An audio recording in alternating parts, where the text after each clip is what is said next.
अस्सलाम वालेकुम एवरीवन, कैसे हैं आप सब। आई होप कि सब ठीक होंगे, खैरियत से होंगे। तो जी आज की वीडियो में मैं आप लोगों से बहुत ही एक आसान और सिंपल सा रमज़ान रिमाइंडर शेयर करने लगी हूँ। इसको आप रमज़ान रिमाइंडर भी बोल सकते हैं या फिर रमज़ान प्लानर भी बोल सकते हैं। इसको शेयर करने का मकसद ये है कि जब भी हम कोई प्रोजेक्ट स्टार्ट करते हैं या फिर कुछ भी हमने करना होता है, तो उसके लिए अगर हम पहले से कोई रिमाइंडर लगा लेते हैं या फिर कोई प्लान बना लेते हैं तो उसको करना हमारे लिए बहुत ही आसान हो जाता है।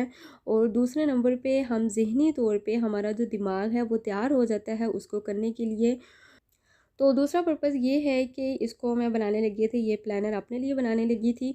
तो फिर मैंने सोचा कि हो सकता है मेरे थ्रू किसी की अल्लाह करे हेल्प हो जाए या फिर किसी की रहनुमाई हो जाए। तो आप लोगों ने मुझे दुआ में लाज़मी याद रखना है, मुझे मेरी फ़ैमिली को इस बाबरकत महीने में आप लोगों ने लाज़मी अपनी दुआ में याद रखना है।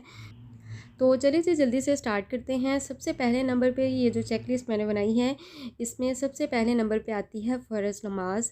नमाज़ तो जो फ़र्ज़ है वो तो हमने पढ़नी ही पढ़नी है हर सूरत में, लेकिन ये है कि अगर आप उसके सुन्नत और नवाफ़िल भी साथ में पढ़ते हैं तो रमज़ान में 70 गुना उसका सवाब बढ़ा दिया जाता है हर नमाज का।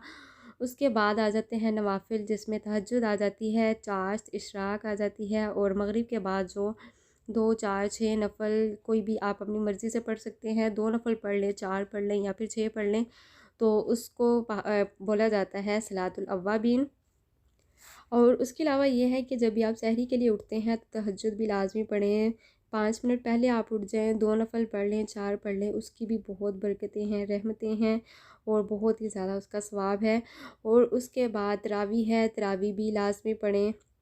और उसके बाद एंड पे जो नमाज़ आती है वो है सलातुत तस्बीह, जो कि जुमे को पढ़ी जाती है। इसकी भी कोशिश करें, ये ऐसी नमाज है जिसके बारे में नबी करीम सल्लल्लाहु अलैहि वसल्लम ने अपने चचा को फरमाया था कि क्यों ना मैं आपको ऐसी नमाज बताऊं जिससे कबीरा सगीरा सारे गुनाह माफ़ कर दिए जाते हैं। तो कोशिश करें ये नमाज लाजमी पढ़ें हर फ्राइडे को। और नमाज और नवाफिल के बाद जो दूसरा सेक्शन आता है वो है कुरान। कुरान आप चाहें तो ट्रांसलेशन के साथ पढ़ें या फिर आपको उसको वैसे ही पढ़ें या सुने, तो उसका बहुत ज़्यादा सवाब है। उसके एक एक हर्फ पे 10 नेकियां लिखी जाती हैं। तो कोशिश करें ज़्यादा से ज़्यादा पढ़ें। और दूसरी बात ये है कि आपने ये नहीं सोचना कि आप कोई कंपटीशन के साथ आपने 2-4 कुरान पाक ख़त्म करने ही करने हैं रमज़ान में। ये ज़रूरी नहीं है। आप बस ठहर ठहर के पढ़ें, लफ्ज़ अदा करके पढ़ें, अच्छी तरीके से पढ़ें। और बाकी आप कोशिश करें कि उसको ट्रांसलेशन के साथ पढ़ें। उसको चाहे आप एक आयत ही रोज़ की पढ़ लें, लेकिन उसको समझ के उसका मतलब समझें।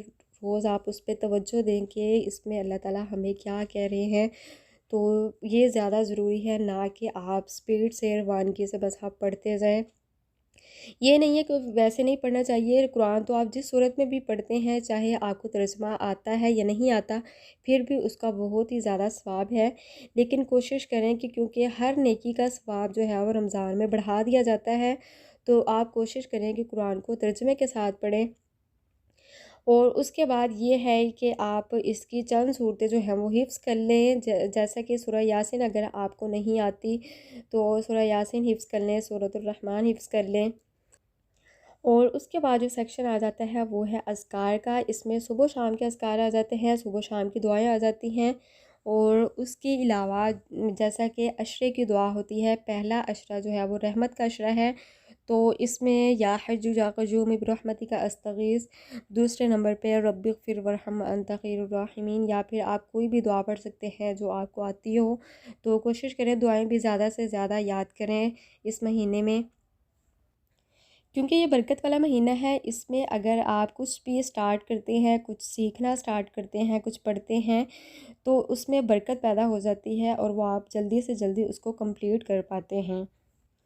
तो बस ही मैंने कोशिश किया है कि इसको ज़्यादा लंबा चौड़ा ना बनाया जाए, इस रिमाइंडर को या फिर इस प्लानर को।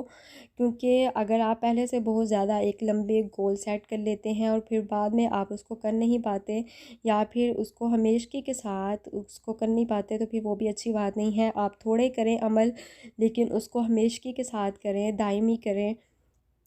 तो बस ही इस दुआ के साथ वीडियो का एंड करते हैं। अल्लाह ताला हमें ज़्यादा से ज़्यादा इस बाबरकत महीने में नेकियां करने की तौफीक अता फ़रमाए और इस महीने की कदर करने की हमें तौफीक दे। और आप लोगों ने मुझे, मेरी फ़ैमिली को अपनी दुआ में लाज़मी याद रखना है। मिलेंगे नेक्स्ट वीडियो में। अल्लाह हाफ़िज़।